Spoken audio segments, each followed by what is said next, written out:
உங்கள் இல்லங்களில் வந்து உங்கள் உள்ளங்களை உயிர்ப்பிப்பது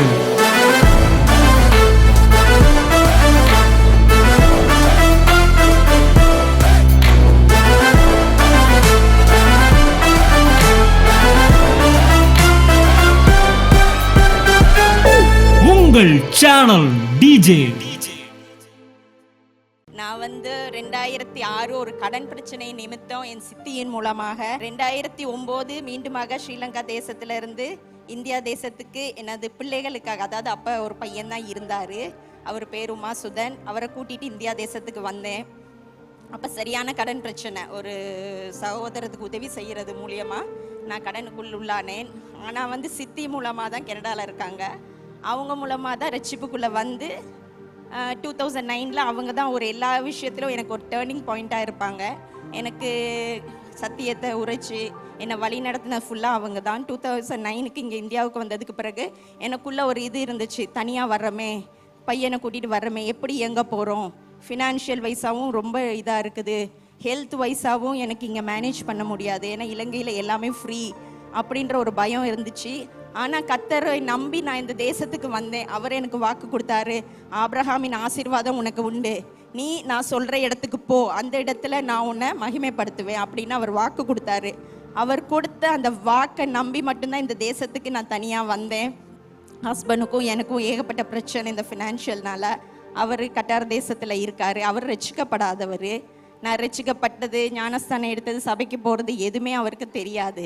இருந்தாலும் ஆண்டவர் சொன்ன ஒரே வார்த்தையை நம்பி நான் இந்த தேசத்துக்கு வந்தேன். அப்போ எனக்கு தொழில் எதுவுமே இல்லை, தையல் கூட எனக்கு தெரியாது. தேவன் எனக்கு தையலை கொடுத்து அவரே கற்றுக் கொடுத்தாரு. எப்படி நான் தைப்பேனே எனக்கு தெரியாது, எனக்கு மாடலையும் சைஸையும் கொடுத்துட்டா எனக்கு தைக்க தெரியும். ஒரு நாளும் நான் தைக்காமல் இருந்தது கிடையாது. கிட்டத்தட்ட லட்சக்கணக்கு எனக்கு அதில் வந்து இன்கம் வந்திருக்கு. ஆனால் இவ்வளோ இன்கம் வந்தும் ஆனால் எனக்கு கடன் பிரச்சனையிலேருந்து எனக்கு ஒரு விடுதலை வரவே இல்லை. அப்புறம் 2010 எனக்கு சின்ன பையன் பிறந்தான், அதுவும் இந்தியா தேசத்தில் தான் பிறந்தான். ஆனால் ஹஸ்பண்டோட எந்தவித ஒரு சேர்ந்து இருக்கணும், அவர் அப்ராடில் இருக்கார், போனால் வந்து ரிச் புக்கில் நான் இருக்கேன், அவர் வந்து ஃபுல்லாக விற்கிறதுல இருக்கிறாரு, என்னைய வந்து அதில் வழி நடத்த மாட்டாருன்னு சொல்லியே நான் அவரோட போய் சேர்றதுக்கும் இருக்கிறதுக்குமே அவாய்ட் பண்ணிக்கிட்டே இருப்பேன். அவர் இந்தியா தேசத்துக்கு வந்தாலுமே ஒரு மாதம் இருப்பார், எப்படா போவாருன்ற மாதிரி தான் இருக்கும்.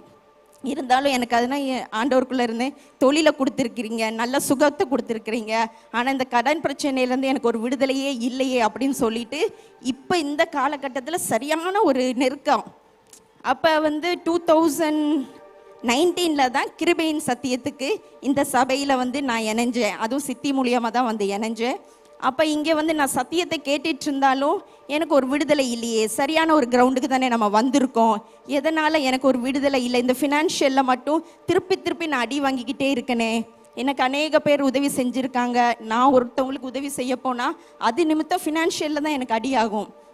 இப்படியே போராடிக்கிட்டே இருக்கிறனே, ஆண்டவரே இதுக்கு என்ன தீர்வு அப்படிங்க நினச்சிட்டு இருக்கும் பொழுது தான் சத்தியம், அறிவீர்கள் சத்தியம் உங்களை விடுதலையாக்கும்ன்ற வசனம் எனக்குள்ளே ஓடிக்கிட்டே இருக்கும். நம்ம சத்தியத்தை கேட்குறோம், ஏன் நம்மளுக்கு ஒரு விடுதலை இல்லை அப்படின்னு இருக்கும்போது தான் ஆண்டவர் வந்து சொன்னார், இல்லை நீ வந்து சரியான ஒரு இதை வந்து ஞானத்தை கேளு, ஆண்டவர்கிட்ட ஞானத்தை கேட்கும்போது அவர் கைட் பண்ணுவார். நீ சரியான டோரை ஓப்பன் பண்ணாதான் மற்றதெல்லாம் உனக்கு டெலிவர் ஆகும்.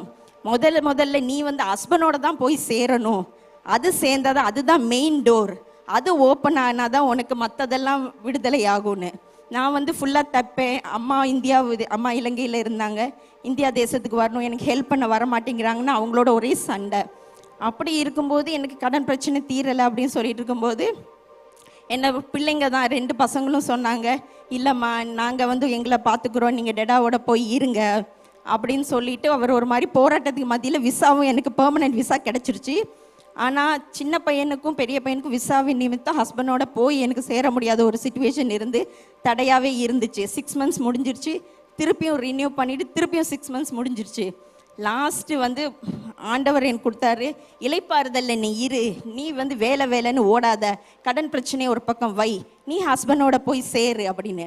அப்புறம் பசங்களையும் இங்கே தனியாக விட்டுட்டு இந்த சபையை நம்பி தான் பசங்களை விட்டுட்டு போனேன். அதாவது சண்டே ஸ்கூல் மூலியமாக எனது 2 பிள்ளைகளும் வந்து நல்ல ஆண்டோருக்குள்ளே இருந்தாங்க. சண்டே ஸ்கூல் டீச்சர்ஸ் அந்த டிபார்ட்மெண்ட்டுக்கு நன்றி தெரிவிச்சுக்கிறேன். 2வது வந்து யூத் பாய்ஸ் தனியாக மீட்டிங் வைக்கிறாங்க. அது நிமித்தமாக என் 2 பிள்ளைங்களும் தனியாக ஃபினான்ஷியலாக இருக்கட்டும், எல்லா வழிநடத்தல்களையும் அவங்க வந்து நல்ல ஒரு அண்டர்ஸ்டாண்டிங்குள்ளே எனக்கு வந்து அவங்க உதவி செஞ்சதுக்கு மெயினான காரணம் யூத் டிபார்ட்மெண்ட் தான். அந்த யூத் டிபார்ட்மெண்ட்டுக்கும் தேவனுக்கும் நன்றி செலுத்துகிறேன். அப்புறம் 2 மாதமாக நான் சென்னையில் போய் தனியாக இருந்தேன். தனியாக இருந்து ஏர்போர்ட்டில் போய் ஒரு நாள் ஃபுல்லாக இருந்து ப்ரே பண்ணேன், ஆண்டவரே நான் ஹஸ்பண்டோட போகணும் அப்படின்னு சொல்லிட்டு. அது மாதிரி 26 எனக்கு விசா முடிது. ஈஸ்டர் சண்டே அன்னைக்கு சர்ச்சுக்கு போகிறேன். அவர் சொல்கிறாரு, இல்லை நீ போயே ஆகணும், உனக்கு இனி ரினியூ பண்ண முடியாது அப்படின்னு சொல்லிட்டு. திருப்பியும் ஃபுல் டே 300 ருபீஸ் தான் கையில் இருந்துச்சு.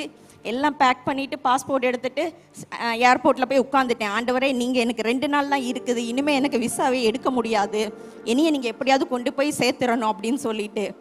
அந்த கடைசி நேரத்தில் ஆண்டவர் எனக்கு அற்புதமாக ஹஸ்பண்ட் மூலியமாக எனக்கு வந்து ஈஸியாக ஒரு 10,000 மூலியமாகவே எனக்கு டிக்கெட் வந்து ஹஸ்பண்டே அரேஞ்ச் பண்ணி கொடுத்தாரு. ஏன்னா நாங்கள் ஒருத்தரை நம்பி பணம் கொடுத்தேன், அவர் கடைசி நேரம் வரையும் ஃபோனும் எடுக்கலை, டிக்கெட்டும் போட்டு கொடுக்கல. அப்புறம் லாஸ்ட் மூமெண்ட்டில் சொன்னதுமே அவர் 10,000 சீப் அண்ட் பெஸ்ட்டாக எடுத்து ஹஸ்பண்டோட போய் விசாவை எடுக்க தேவன் பெரிய உதவி செஞ்சார். அதுக்கப்புறம் வந்து அம்மாவும் வந்திருக்க மாட்டேங்கிறாங்களேன்னு அப்படி ஒரு இதாக இருந்துச்சு. பிரதருடைய அம்மாவுடைய ஃபியூனரல் அன்னைக்கு அந்த ஃபியூனரலுக்கு போயிட்டு அந்த பாடி மேலே கையை வச்சு நான் ஜெபிச்சேன். அங்கே இருந்தவங்க எல்லாமே சந்தோஷமாக இருந்தாங்க அம்மாவில். அப்போ தான் ஒரு பிரதர் ப்ரே பண்ணிட்டு சொன்னார், அங்கே தேவனுடைய ப்ரெசன்ஸ் இருக்குது, இந்த இடத்துல யாரும் நோயாளியாக வந்தால் கூட இந்த இடத்துல டச் பண்ணிவிட்டு ப்ரே பண்ணால் உங்களுக்கு டெலிவரி கிடைக்கணும்னு. அப்போ அந்த இடத்துல நான் கையை வச்சு ஜெபித்தேன். எல்லாரும் சமாதானமாக ஒத்துமையாக இருக்காங்க, நான் மட்டும் தனியாக இருக்கேன், என் குடும்பம் ஒன்றா சேர்ந்துருந்தால் சந்தோஷமாக இருக்குமே ஆண்டவரேன்னு சொல்லிவிட்டு அந்த ப்ரெசன்ஸ் எனக்குள் வரணும் அப்படின்னு சொல்லிட்டு ஜெபிச்சுட்டு நான் வீட்டுக்கு போயிட்டேன். அந்த நைட்டு திருப்பி சித்தி ஃபோன் பண்ணுறாங்க, இப்படி அம்மாவையும் பாட்டியும் நீ பார்த்துக்கிறியா, நான் சிலான்லேருந்து அம்மாவையும் பாட்டியும் கனடாலேருந்து உன்னோட கூட அனுப்புகிறேன், பார்த்துக்கிறியா அப்படின்னாங்க. ஆண்டவருக்கு கொடி நன்றி. அந்த நேரத்தில் ஒரு பெரிய அற்புதம் செஞ்சு 88 வயசு எங்கள் பாட்டி கனடா தேசத்துலேருந்து வர தேவன் உதவி செஞ்சு இன்றைக்கும் ஆரோக்கியமாக இருக்கிறாங்க. அம்மாவையும் இலங்கை தேசத்துலேருந்து வந்து இன்றைக்கி நாங்கள் 4 ஜெனரேஷனும் ஒன்றா சந்தோஷமாக இருக்கிறதுக்கு தேவன் பெரிய உதவி செஞ்சுருக்காரு. இன்னொன்று எல்லாம் வெளியே இருந்து நினைப்பாங்க, இந்த இடத்துல டான்ஸ் பாட்டு எல்லாம் தான் இருக்குது, இந்த சபைக்கு பிள்ளைங்களை எப்படி அனுப்புறதுன்னு சொல்லிட்டு வெளியே இருந்து பார்க்குறவங்க யோசிப்பாங்க. ஆனால் இந்த ஒரு உள்ளுக்குள்ள என்னுடைய பசங்க இருக்கிறதுனால தான் இன்றைக்கி தனியாக ஃபினான்ஷியல் வைஸாக இருக்கட்டும், எந்த ஒரு இதாக இருந்தாலும் அவங்க ஈஸியாக ஹேண்டில் பண்ண முடியுது. அதனால் தயவுசெய்து பெற்றோர்கள் பின்னுக்கு இருந்து நீங்கள் பிள்ளைங்களை எப்படா இந்த சபைக்கு அனுப்புறதுன்னு சொல்லி யோசிக்காமல் தைரியமாக அனுப்புங்க. நல்ல ஒரு சாட்சியான பிள்ளைகளாக எதிர்காலத்தில் வந்து சேருவாங்க. என் தேவன் சீக்கிரத்தில் கடனையும் முடித்து ஹஸ்பண்டோட சாட்சி அந்த இடத்துல வந்து நிறுத்துவாருன்னு நான் இந்த இடத்துல விசுவாசித்து எனக்காக ஜெபிச்ச ப்ரேயர் டீம் எல்லாருக்கும் நன்றி தெரிவிச்சுக்கிறேன். இயேசுவின் நாமத்துக்கே மகிமை உண்டாவதாக. உங்கள் இல்லங்களில் வந்து உங்கள் உள்ளங்களை உயிர்ப்பிப்பது